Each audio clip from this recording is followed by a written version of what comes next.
तो चल रही है ना नवरात्रि की ज़ोरों शोरों से तैयारियां। हेलो एवरीवन, स्वागत है आपका मेरे चैनल गपशप विद स्वीटी पर। आप सब की तरह हम भी तैयारियों में जुटे पड़े हैं माता रानी की नवरात्रि के लिए। और देखिए इस तरीके से मैंने कुछ डेकोरेशन किया है अपने मंदिर का। तो देखते जाइए मेरे पूजा मंदिर की डेकोरेशन और साथ ही में सुनते जाइए मुझे। जैसा कि आप सभी जानते हैं, नवरात्रि में 9 दुर्गों में हम माता दुर्गा की पूजा करते हैं, जिनको हम जगत जननी आदि शक्ति भी कहते हैं। इनमें 9 देवियां होती हैं और सबके अलग अलग वाहन और अस्त्र शस्त्र होते हैं, परंतु ये सारी की सारी देवियां माता दुर्गा से ही प्रकट हुई हैं। अब हम बात करेंगे कि साल में कितनी बार नवरात्रि का पर्व आता है। साल में 4 बार नवरात्रि का पर्व आता है।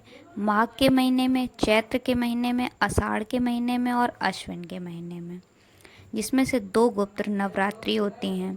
इनमें से माघ और आषाढ़ में आने वाली नवरात्रि को गुप्त नवरात्रि कहा जाता है। 2 नवरात्रि चैत्र व शारदीय नवरात्रि होती हैं। शारदीय नवरात्रि अश्विन माह के शुक्ल पक्ष की प्रतिपदा तिथि से शुरू होती है। यह नवरात्रि अश्विन मास के दौरान आती है और सितंबर अक्टूबर में सर्दियों की शुरुआत का प्रतीक है। यह श्राद्ध के समाप्त होने के बाद ही शुरू होती है। अब जानते हैं नवरात्रि पर्व मनाने के पीछे क्या पौराणिक कथाएं हैं।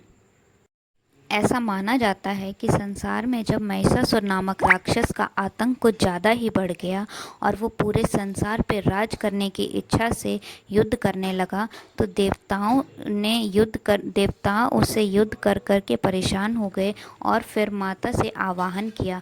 फिर माता ने 9 दिनों तक महिषासुर नामक राक्षस से लगातार युद्ध किया और 10वें दिन उसको परास्त करके उसका वध किया। तब से ही नवरात्रि का ये पावन पर्व मनाया जाता है। तो वैसे तो ये ज्ञान का सागर बहुत बड़ा है, पर फिलहाल के लिए अभी इतना ही। मिलते हैं नेक्स्ट वीडियो में। तब तक के लिए लाइक, शेयर एंड सब्सक्राइब ज़रूर करें गपशप विद स्वीटी को।